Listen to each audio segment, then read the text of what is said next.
Mbotele Mpangi, Mbotele Zolampangi. C'est toujours Nga Christian Brice depuis Montréal. Il est présentement 21h21. Ce n'est pas un hasard. Et je reviens vers vous parce que j'avais commencé par une vidéo et je vais lancer la deuxième vidéo pour toucher sur un point qui est vraiment très, très important. Le combat que nous menons est multidimensionnel, il est multiforme. Donc, il n'y a aucun aspect du combat pour notre libération qui ne doit être négligé. Mais avant tout, j'aimerais rendre grâce à la source divine unique, à Mama Bandombi, qui est donc la Vierge Noire, à travers Mama Yagi, à travers Nkoko Tutujatia, à travers toutes les autres dimensionnalisations que nous avons actuellement dans notre environnement.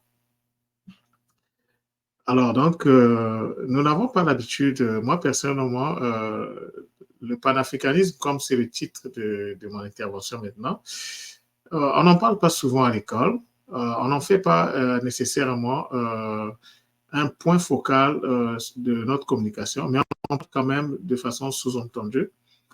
Et là, aujourd'hui, j'aimerais revenir sur ce concept-là qui est pas pour en décliner, pas pour l'expliquer, parce que les anciens, les spécialistes l'ont déjà expliqué en long et en large, mais je vais juste faire une liaison avec la spiritualité.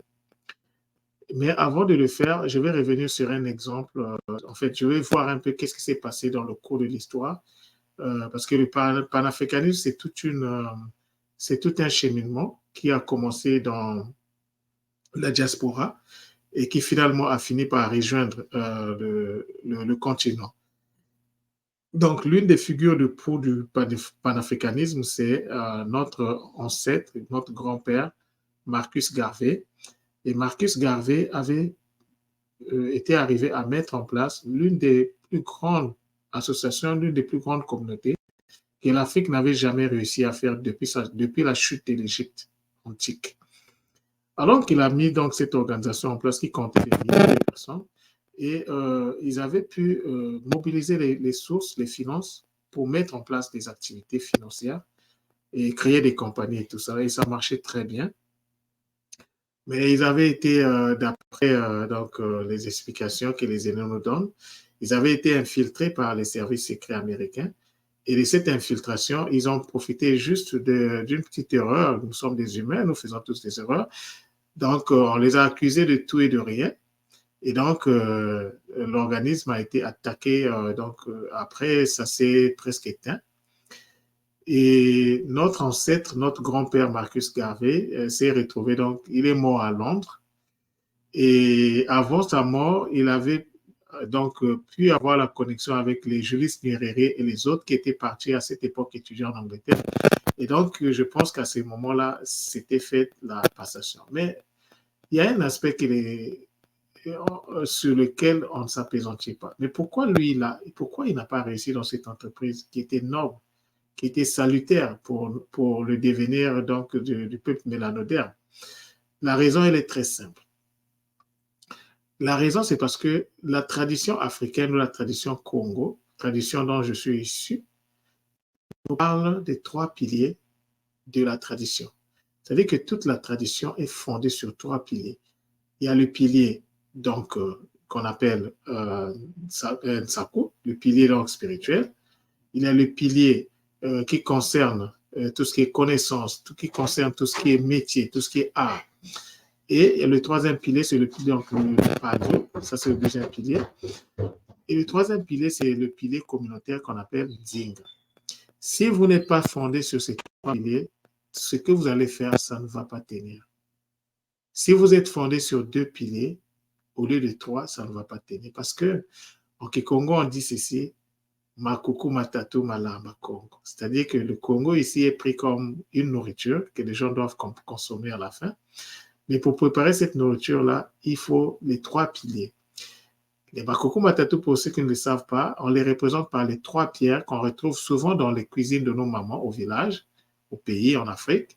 On pose la marmite aux 3 piliers et au milieu de ces 3 piliers, on met le feu. Et ce feu-là, il est très important parce que si tu as les 3 piliers, si tu n'as pas le feu, qui est le 4e élément, la nourriture qui représente donc le 5e élément ne sera pas digeste. Il faut tenir compte donc de tous ces éléments afin de permettre que nous puissions nous déployer dans ce que nous faisons. Donc, la raison pour laquelle le panafricanisme patauge jusqu'à présent, parce que nous ne respectons pas les canaux de la tradition ancestrale. Les canaux de la tradition ancestrale nous disent ceci. Si vous voulez réussir dans n'importe quelle entreprise, il vous faut que vous soyez basé, fondé sur 3 piliers. Donc, la spiritualité, ce que nous on appelle le Kimpeve, le Kinzambi, ce que les autres appellent la religion, et la communauté, ce qu'on appelle il y a un terme qui est vraiment très important, donc le Kinkulu. Le Kinkulu, c'est notre héritage ancestral, notre histoire, le Kinkulu. Parce que toi, tu es né dans une communauté, la communauté au sein de la communauté est structurée autour d'une histoire. Et donc, les 3 éléments-là doivent être pris en compte. Mais ces 3 éléments, lorsqu'on les ramène au niveau, donc, ça soit au niveau donc, des personnes physiques ou morales, il faut que, au sein de cette personne physique ou morale, il faut qu'il y ait donc l'aspect spirituel en premier. C'est là qu'il faut mettre le focus parce que le spirituel va te donner les outils pour intervenir au niveau de la matière. Et lorsqu'on intervient au niveau de la matière, en ce moment-là, on a un impact sur la communauté. Donc, nos ancêtres ont essayé, Marcus Garvey a essayé de faire du mieux qu'il pouvait. Il a mis l'organisation en place. Ils ont mis les compagnies, donc financièrement ça marchait, mais l'aspect spirituel n'y était pas. Donc, quand je vois l'organisation, cette organisation à son époque, il y a le communautaire et puis il y a comment on appelle, l'aspect donc qui renvoie au métier, qui renvoie à tout ce qui est argent, business. Les 2 étaient en place, mais la spiritualité n'existait pas. Peut-être que ça existait au niveau personnel, mais au niveau communautaire. Parce qu'il faut que la communauté s'occupe de cet aspect pour que ça marche. Et en dehors de ça, je prends l'exemple de notre aîné, notre papa, notre grand-père Thomas Sankara. À son époque aussi, il a mis en place une organisation, il avait le peuple, il avait les moyens d'État. Et ça n'a pas marché parce que quelque part, la spiritualité n'y était pas. Peut-être si elle était là, elle était peut-être seulement du point de vue en fait personnel. Quand nous voyons la majorité, Kwame Nkrumah, c'est le même cas. Donc, nous devons tirer les leçons de tous ces échecs-là. Ce ne sont pas des échecs, mais c'est un cheminement. Okay? Ce n'est pas des échecs. Parce que nous, il n'y a pas d'échecs, on apprend de nos échecs. L'échec, c'est une étape qui te permet d'accéder au niveau supérieur. Aujourd'hui, nous avons l'AES, donc l'Alliance des États du Sahel qui s'est mise en place et qui permet à ces 3 pays, qui a permis à ces 3 pays de découvrir, en tout cas à 90% la maîtrise de leur cheminement, de retrouver leur liberté quelque part. Mais si nous, le peuple, ceux qui forment la communauté dans ces 3 pays-là, ne regardent pas l'aspect spirituel, ça va être très difficile que l'AES puisse tenir. Ça va être très difficile, Mpangue. Ne commettons plus les mêmes erreurs. Étudions les erreurs que les aînés ont eu à faire. À leur époque, ils faisaient en fonction de leurs moyens. Il n'y avait pas encore le Bumuntu à cette époque. On parlait de la tradition africaine comme d'une tradition qui avait perdu ses lettres de noblesse, une tradition qui n'attire plus. C'est la tradition coloniale qui était là. Aujourd'hui, avec l'ère du verso, nous avons la possibilité de nous reconnecter à notre tradition ancestrale primordiale.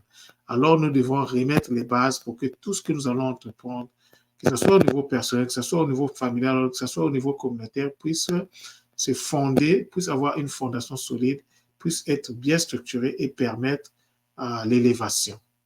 C'est le sens de l'interpellation, c'est le sens de la communication à travers cette vidéo. Les Mpangi qui sont de ces 3 pays, vous devez vraiment vous focaliser à l'aspect qui a trait à la spiritualité. Mais la spiritualité, pour avoir accès à la spiritualité, il faut revoir, il faut repartir à la tradition. Et une fois qu'on rentre dans la tradition, il faut aller dans la langue. On ne va pas faire la spiritualité avec... Oui, je sais que les Mpangi chrétiens vont nous dire qu'ils sont devenus chrétiens, mais le christianisme a été imposé. Ce ne sont pas nos ancêtres qui ont choisi délibérément de devenir chrétiens. Ça a été imposé par la force, par la violence. Ça, il faut qu'on nous le dise. C'est la même chose pour l'islam. Alors, il faut que nous puissions faire la part des choses. Si tu veux rester musulman, reste musulman. Et ça seulement que tu es issu d'une lignée. Alors, tout ce qui n'a pas été fait de bon cœur dans ta lignée, ça ne te concerne rien. Mais si ça te plaît, tu peux rester. Et n'oublie pas seulement que toi-même, tu es né d'une tradition multimillénaire, tu es la résultante de cette tradition et que à l'époque-ci, tu dois prendre tes responsabilités. Oui, c'est vrai que lorsque nous regardons l'islam, lorsqu'on examine l'islam, on sait que les fondamentaux de l'islam viennent de ce peuple-là qui habitait en Irak actuel, qu'on appelle du royaume de Saba ou de Seba. Ça vient de là. Tous les fondamentaux de l'islam viennent de là. Et même quand vous regardez l'iconographie de l'Égypte ancienne, vous allez voir que les postures que nos frères musulmans prennent aujourd'hui pour faire les 5 prières, il y avait déjà ces postures-là représentées. Donc l'islam, c'est vrai, on dit que c'est une religion qui est nouvelle, mais ce n'est pas une religion qui est l'Afrique. C'est l'Afrique qui a accouché de toutes ces religions. Quand vous entendez religion, ne cherchez pas loin. Essayez de voir dans votre histoire, est-ce que cette religion ne tire pas ses origines de là. Mais nous le savons, que ce soit le bouddhisme, que ce soit le shintoïsme, tout est venu d'Afrique.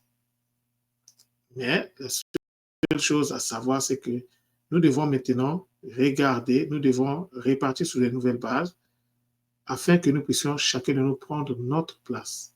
Donc, cet enseignement, c'est une interpellation que nous devons nous reconnecter à la langue ancestrale. Je vais être musulman, tant mieux. Ça, c'est du domaine du privé. Mais actuellement, à l'école Kimoto, on est rentré dans une phase où on explique aux Mpangi que dans la vie, il y a 3 choses. La première chose, c'est le ki PV, ta connexion directe avec la source. La deuxième chose, le kinzambi, ta connexion par rapport à ta famille, parce que tu es né dans une famille et cette famille-là a une lignée. Et dans cette lignée, il y a eu des milliers de personnes qui ont vécu des bons comme des mauvais. Alors, tu dois assumer ta lignée parce que c'est toi qui as choisi de naître dans cette lignée. Il faut que tu assumes ta lignée. Et donc, là, on rentre dans le Kinzambi en Kikongo, mais chez les autres, ça s'appelle la religion. Chez nous, la religion, c'est une affaire de famille. La religion, c'est ce qu'on appelle le culte des ancêtres divinisés, des ancêtres ascensionnés, ceux qu'on appelle les Nkoko. Et comme tes ancêtres vivent ou ont vécu dans une communauté, alors, par rapport à la communauté, tu vas rentrer dans ce qu'on appelle le Kieto, c'est-à-dire l'ancestralité. Ce sont les 3 aspects dont il faut tenir compte. Maintenant, par rapport à ça, si toi tu penses que tu vas continuer à devenir chrétien, mais tu es libre. Tu vas continuer à devenir musulman, tu vas continuer à devenir, je ne sais pas, bouddhiste, c'est ton choix. Moi, je livre le message, tout moi livre le message, on relaie le message pour que le message puisse atteindre tout le monde. Mais notre salut va venir de la reconnexion avec les ancêtres matiques de notre lignée. Nous sommes venus sur Terre pour purifier nos lignées parce que nous reconnaissons que dans nos lignées, il y a eu des bonnes et des mauvaises personnes. Alors, il faut se déconnecter des mauvaises personnes et se connecter aux bonnes personnes qui ont apporté des bonnes choses dans la famille, dans la communauté. C'est avec ces consciences-là qui sont déjà en nous, qui sont dans notre sang, dans notre patrimoine, dans notre ADN. C'est avec ces consciences matiques qu'on doit se connecter. Tu es un parent, tu es une maman, tu es un papa, tu as mis un enfant au monde. Ta mission par rapport à l'enfant est de permettre à l'enfant de se connecter aux ancêtres matiques qui vont lui apporter un plus afin pour permettre à cet enfant de faire sa mission. Mais les ancêtres normatiques, nous devons les libérer à travers nous. À travers tout ce que nous allons faire, nous devons générer l'énergie nécessaire pour libérer ces ancêtres.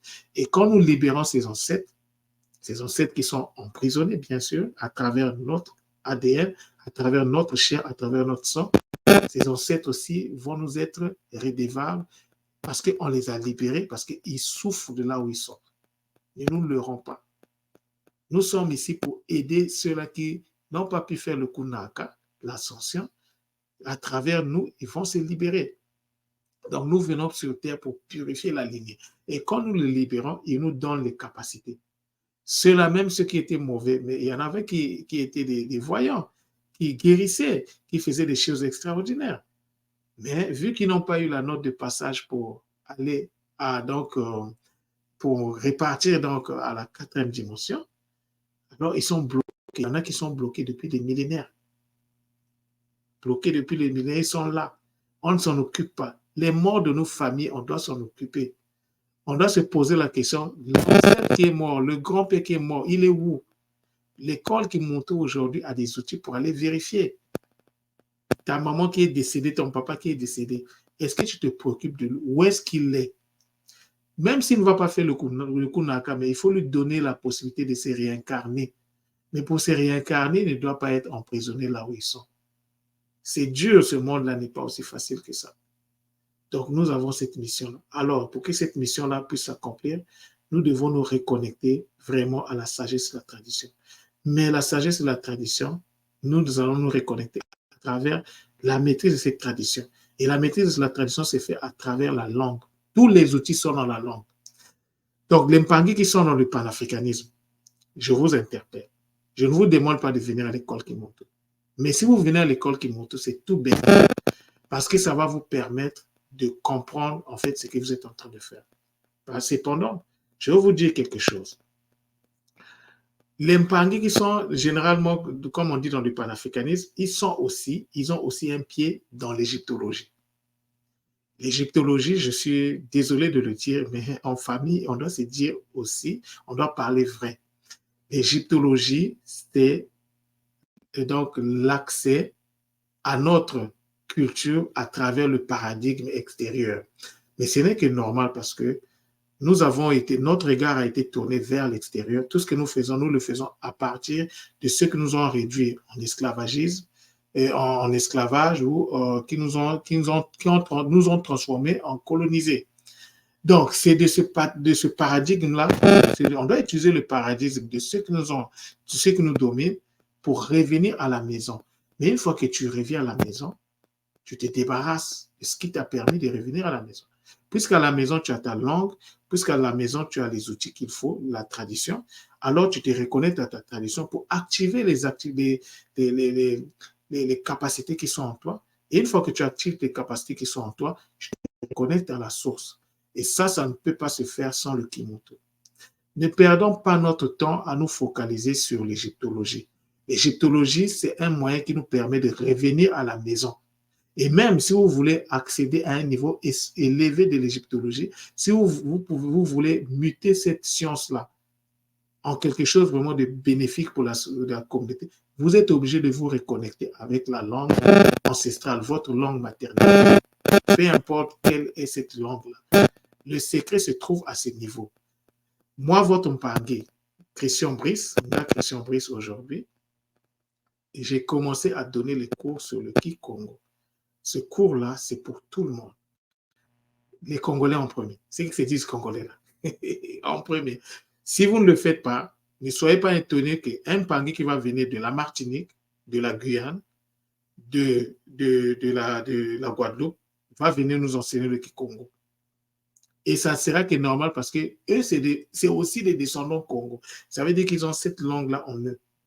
L'Empangé, c'est une interprétation pour vous dire notre arme pour nous en sortir, que ce soit dans l'égyptologie, que ce soit dans le panafricanisme, c'est la langue ancestrale.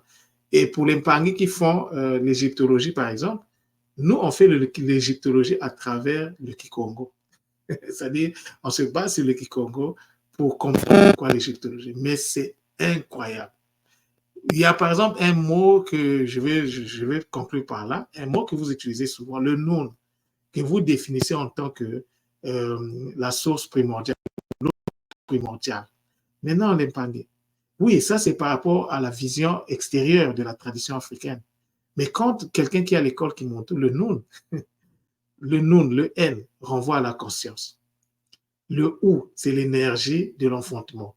Et le N, c'est encore la conscience. Donc, ces termes-là, en fait, parlent de l'auto-enfantement. L'auto-enfantement. C'est ça que ça veut dire de façon simple. Mais vous le traduisez, c'est pas mauvais, hein? Je ne dis pas que c'est mauvais, mais vous le traduisez en parlant de l'eau primordiale. Mais d'après les canaux de la tradition de la linguistique Congo, c'est la conscience divine qui s'auto-enfante. C'est ce que ça veut dire. Et comment nous le savons?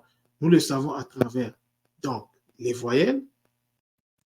La voyelle N, c'est la voyelle primordiale. Le OU ou le U, parce que ça se prononce OU. Le U, ça se prononce OU. Lui, il vient du A.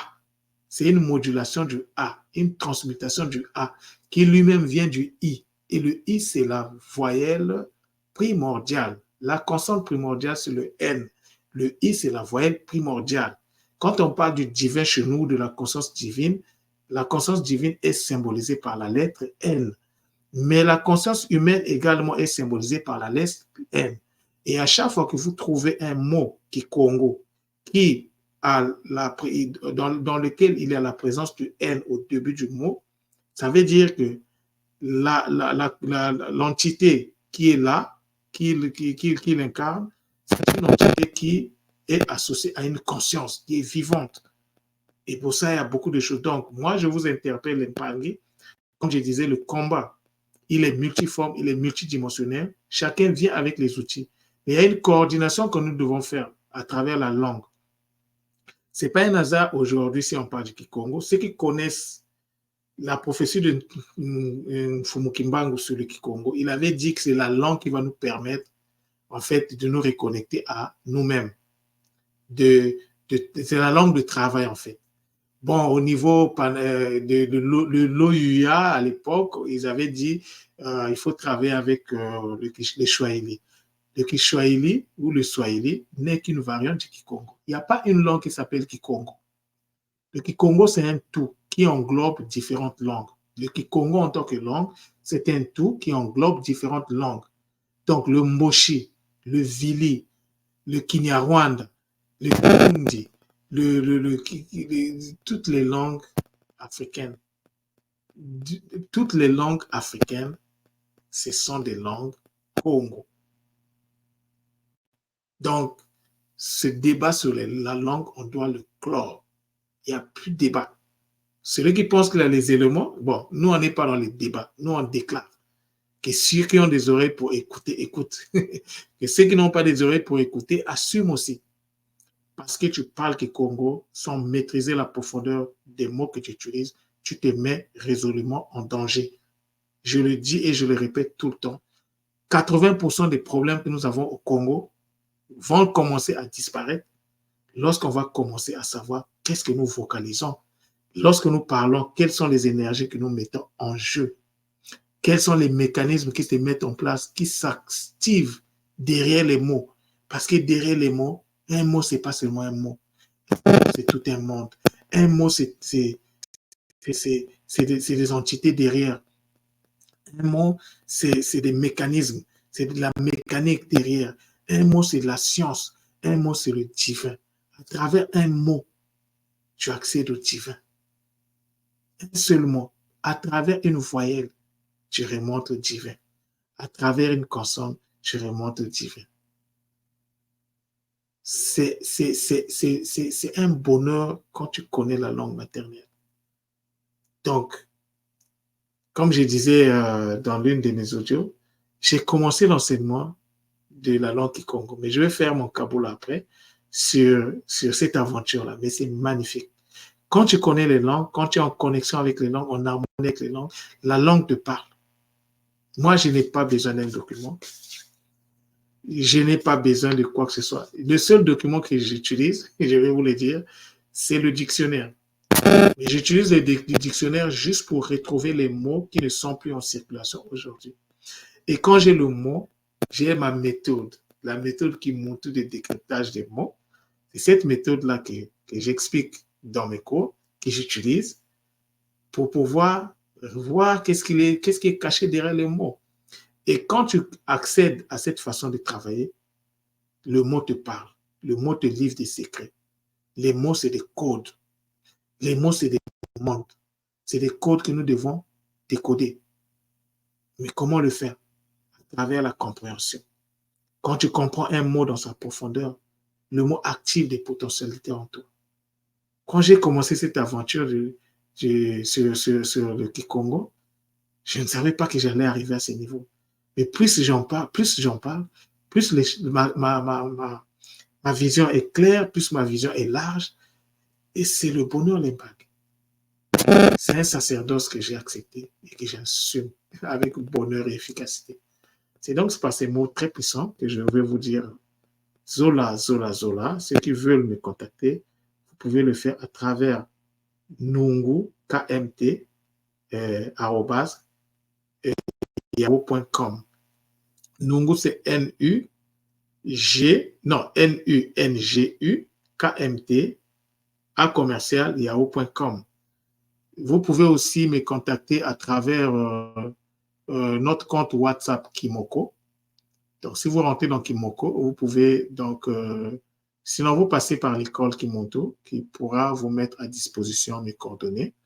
Ceux qui veulent apprendre le Kikongo, nous avons déjà démarré, mais c'est le bonheur. On a déjà fait 2 séances. Le dimanche, on va faire la 3e séance. Et donc, le train en marche, le train ne peut plus s'arrêter parce que nous devons préparer l'arrivée de l'Inde. C'est le bonheur l'impandi. Donc, c'est par ces mots puissants que je vais vous dire Zola, Zola, Zola, Matundo, Matundo, Matundo.